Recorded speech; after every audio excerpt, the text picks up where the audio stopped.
I hid my money in a warehouse no one knew about. Not my wife. Not my daughter. Not a single friend. Not because I'm greedy. Because I've seen what money does to families. It starts with one sentence. Just tell me where it is. I'll take care of everything. And that's how everything disappears. For years, I stayed safe. Until this week, we were having dinner. Nothing special. Just family. My son-in-law, Kyle, was smiling, pouring me water like the perfect husband. Then he said it casual, like small talk. So, do you still have any storage units? I looked at him. Storage for what? He chuckled. You know, places you keep things. Documents. Assets. You've been in business a long time. I nodded, brushing it off. But he didn't stop. Where do you keep your important papers, Dad? And if something happens to you, who manages everything? He was smiling the whole time, but his eyes weren't. His eyes were measuring me. I glanced at my daughter. She laughed. He's just worried about you. But I didn't laugh. Because I've met men like this before. They don't care how you're doing. They care what you have. That night, I went home and opened my safe. Checked every document tied to that warehouse. Nothing was missing. No break-ins. No signs of tampering. But I understood something I couldn't ignore. My warehouse wasn't exposed. I was. And when a hunter asks the first question, he's not asking for answers. He's checking for weakness. I told myself one thing. Stay calm. Because from now on, every question Kyle asks isn't a question. It's a move. That warehouse isn't what you think. No piles of gold. No suitcases full of cash. It's something far more dangerous. It's my last line of control. I built it over nearly 20 years, piece by piece. A backup life. Inside, there's some emergency cash. A few valuable items. But the real value? Paper. Copies of every asset I own. Contracts. Insurance. A backup will. And a USB. Holding everything someone would need to understand my finances. Everything. I didn't hide it because I don't trust my family. I hid it because I understand people. The more people who know a secret, the shorter its lifespan. And when it comes to things that decide your future, just let me handle it. Often means, just let me take it. Kyle is very good at playing his role. He says the right things. I just want stability. I care about the family. I'm under a lot of pressure, but I've been watching him. He doesn't ask how I'm doing. He asks what I have. One time, he looked at me and said, So, everything goes to my wife, right? Then he smiled, like it was a joke. But that wasn't a joke. That was direction. I don't hate the man. I just recognize the pattern. A man who talks about assets, like he's reading a menu, will eventually try to order. That warehouse? It's the last thing in my life I haven't let anyone touch. Because once someone gets access to your documents, they don't just access your money, they access your life. And when Kyle started asking questions, he wasn't being curious. He was seeing an opportunity to turn my father-in-law's assets into family property. And men like that don't wait forever. The next week, Kyle didn't push. He fished. Every question came wrapped in concern. You're getting older, Dad. What if you forget things? Do you have someone you trust? You keep your documents organized, right? You've set up inheritance already? It sounded responsible, but it wasn't. He was building a frame. In his version of the story, I wasn't in control anymore. I was the old man who needed help, and the best person to help was him. I kept my answers vague. I've handled it, Kyle smiled. Good. I just worry. But then he went deeper. You keep your papers at home? Because homes get broken into all the time. I looked at him. You're asking a lot of questions. He didn't blink. I care about this family, Dad. Of course. Family is the safest mask. That night, I checked my daughter's messages. Kyle had been planting things. Your dad's stubborn. Let me handle it. I just want everything to be secure. He wasn't just asking me. He was positioning himself. That's how men like him move. They don't break in. They get invited. So I made a small change. Nothing dramatic. I moved a few documents at home, changed their order, adjusted where things were placed. A quiet test. No accusations. No confrontation. Just watching. Because I know one thing. When a man starts asking this many questions about your assets, sooner or later, he won't just ask. He'll try to touch. And when he does, that's when he shows you who he really is. Kyle didn't stop at questions. He escalated. Politely. One afternoon, he said, "Dad, let me come by and help organize your paperwork. You're getting older, things get misplaced." I smiled. "I can handle my own papers." He smiled back. "I just want to help." Of course he did. Then the questions changed. Not about assets anymore. About time. What are you doing tomorrow? What time will you be home? Anyone staying at the house? You going to your storage unit? That wasn't concern. That was a schedule. He was mapping my empty hours. My daughter still defended him. "He's just worried about you." But I could see it clearly now. Kyle didn't want to help me. He wanted to know when I wouldn't be there. I started noticing small things. He stood a little too close to my desk, let his eyes linger on my filing cabinet, casually asked, "Do you keep spare keys anywhere?" And every time I deflected, he pivoted. "You don't trust me, Dad?" That question was a trap. If I said yes, I looked paranoid. If I said no, I gave him space. Either way, he moved forward. That night, I checked the cameras. Not to spy, to protect. There was one clip, just a few minutes. Kyle had come by while I was out buying groceries. He walked straight into my office. Stayed there, almost 3 minutes, then left. No rush, no panic. Like he belonged there. It wasn't enough to accuse him, but it was enough. Enough for me to understand exactly what I was dealing with. So I made a decision. No anger, no confrontation, because men like Kyle don't fight noise. They avoid it. They slip around it. So if he wanted to play quietly, I'd play quietly too. And from that moment on, I stopped reacting and started setting traps. I decided to test him. At the next family dinner, Kyle circled back again to keeping things safe. I kept my voice light. "I've got everything arranged in a separate place." Kyle leaned in immediately. "Separate place? Where exactly, Dad?" I smiled. "Somewhere I take care of." He smiled too, but something changed. "Why hide it? I'm family." I looked straight at him.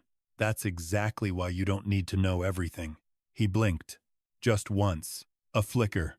Then he shifted smooth. Practiced. "You don't trust me?" he said. "I married your daughter. I take care of this family. If something happens to you, who handles everything?" Absoluting blade. "I married your daughter one." There it was. Not concern. Pressure. He wasn't asking anymore. He was reframing me as irresponsible. I nodded slowly. "I'll think about it." And just like that, he relaxed. He thought he'd made progress. But I'd already made my decision. This man doesn't ask to understand. He asks to control. That night, I checked my files, and I set a mark. Nothing obvious. A single page slightly off angle, a paperclip turned the wrong way. Small things. Things only I would notice. The next morning, they were perfect, aligned, corrected, clean. No one in my house would fix something like that. No one, except someone who had opened it. And I remembered, Kyle had stopped by the day before, said he was just dropping something off, right when I stepped out to take the trash. I didn't need a broken lock. I didn't need missing documents. I already knew. He had touched it. And once a man like that touches your life, he doesn't stop. He goes deeper. Because now, he knows there's something worth finding. And the next thing he'll do is try to find that separate place I told him about. I didn't confront him. I watched. My desk drawer is always the same. Tax papers, copies, a small notebook, everything. In order. The next day, the notebook was off. Half a centimeter. Nothing obvious. But enough. Enough for me to know. Someone had touched it. The filing cabinet, too. One folder shifted. Not missing. Not messy. Just wrong. Whoever opened it put everything back exactly the way they found it. Or at least, the way they thought I wouldn't notice. That told me everything. This wasn't theft. Not yet. This was reconnaissance. He wasn't taking. He was learning. Mapping. Waiting until he knew enough to move fast. Kyle wasn't careless. He was patient. And that made him dangerous. So I made a call. Dana, my son-in-law is digging into my assets. I think he's already gone through my papers. She didn't sound surprised. Do you have anything off-site? Yes. Does anyone know about it? No. A pause. Then she said it clear, direct. Good. Keep it that way. No hesitation. No sharing. No help. From this point on, you lock everything down legally. Update your will. Secure your documents. Move anything sensitive. Add protection to that location. And whatever you do, don't let him get involved. I nodded, even though she couldn't see me, because she was right. Instinct alone isn't enough.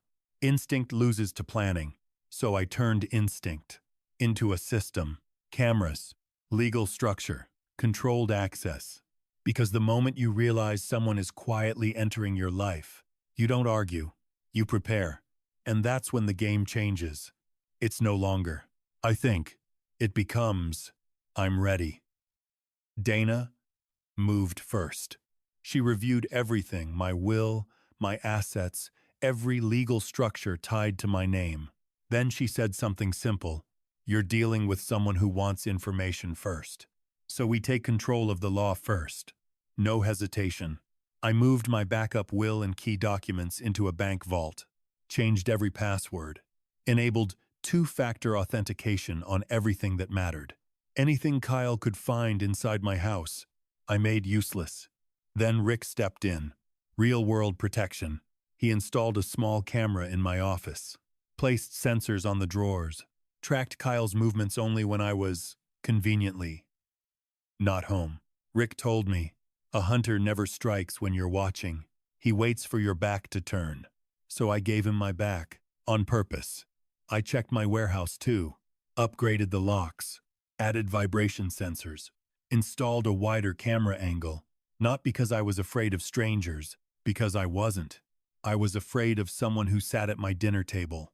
Then Rick gave me the one piece I didn't like. Don't lie too much, he said. Just drop one false detail and see if he bites. I nodded. I don't like playing dirty. But with men like Kyle, being decent is how you lose. That night, Kyle texted me, Dad, I can come by this weekend and help you organize your papers. Help. Door. I stared at the message for a long moment. Then I replied, yeah. That was enough. Enough for him to think I was soft. And when a man like Kyle thinks you're soft, he stops being careful. He moves faster. That's when mistakes happen. And my plan? It was already in place. I wasn't waiting for proof anymore. I was waiting for him to walk straight into it. 2 days later, Kyle slipped. Kyle. Kyle. Kyle. Kyle. Kyle. Kyle. Kyle. Kyle. Kyle. Kyle. Kyle. Kyle. Kyle. Kyle. Kyle. Kyle. Kyle. Kyle. Kyle. At dinner, out of nowhere. You still paying monthly for that storage, Dad? I put my chopsticks down, looked straight at him. How would you know that? He blinked. Forced a smile. Just a guess. Anyone in business has storage, right? No, that wasn't a guess. Monthly fees isn't something you guess. It's something you see. I didn't push, just nodded. I've got it handled. But in my head, 3 doors opened at once. He'd gone through my bills, or he'd listened to my calls, or he'd been watching my mail, my email. Any one of those meant the same thing. Kyle wasn't curious. He was investigating. That night, the alert came in. Motion detected. My office. I opened the feed. Kyle. He walked in like he belonged there. Went straight to the drawer, the one with the loose papers. No hesitation. He opened it. Moved fast. Too fast. Like he'd practiced. Pulled out documents. Snapped photos. Put everything back. Closed the drawer. And walked out. Calm. Clean. Rick had it all recorded. Dana's response was simple. That's intent. It was enough. Enough to confront him. Enough to go legal. But I didn't. Not yet. Because catching a man once doesn't stop him. It teaches him to be more careful. And I didn't want him careful. I wanted him committed. So I let it breathe. And I made one more move. A small one. A controlled leak. A location that doesn't exist. A warehouse that isn't mine. Somewhere he would believe. If he thought he found it himself. Because the next step wasn't proof. The next step was watching him go there. And once he did, he wouldn't be able to deny anything. Kyle stopped asking. He started pushing. He texted me directly. Dad, let me handle the storage payments. You shouldn't be running around at your age. It sounded helpful, but I knew what it was. He wanted the address. He wanted access. I replied, I'm actually thinking of moving it. Somewhere closer. He called me immediately. Where to, Dad? I can go with you. There it was. Urgency, because hunters hate one thing, losing the trail. If I moved it, he'd have to start over. I kept my voice casual. Not decided yet. A pause. Then the edge slipped through. Why do you keep hiding things from me? I'm family. That word again. Family. The safest key to open the wrong doors. I didn't argue. I just texted Dana. He took the bait. She replied instantly, then feed him the wrong one. So I did. At dinner, in front of my daughter and Kyle, I said it like it meant nothing. I've got a unit over in Riverside Industrial. I'll stop by tomorrow. Grab a few things. No emphasis. No pause. Just information. Kyle didn't react. Not with words, but his eyes. They lit up. That was enough. That night, Rick was ready. All we needed was one thing. If Kyle showed up at Riverside, we'd know. He wasn't asking to help. He was hunting. And now, we were about to see how far he was willing to go. Rick didn't overcomplicate it. One camera, parking lot, a clear line of sight to the unit. That was enough. I stayed home. No texts. No pressure. No pushing him forward. If Kyle wanted it, he'd go on his own. 9:00 p.m. My phone lit up. Rick. He's here. No extra words. I opened the feed. Kyle's car wasn't close. He parked far away. Walked in. Slow. Careful. Like he didn't want to be seen arriving. He didn't go to the main entrance. He circled. Checked the fence. Looked at the locks. Stopped at the signage, took pictures. Then he stepped closer. Too close. Right up to the unit door. Like he was measuring it. Testing it. He made a call. Voice low. Controlled. Not asking. Reporting. Then he moved again, quick, sharp glances over his shoulder. That wasn't concern. That was reconnaissance. Rick caught everything. His face. His car.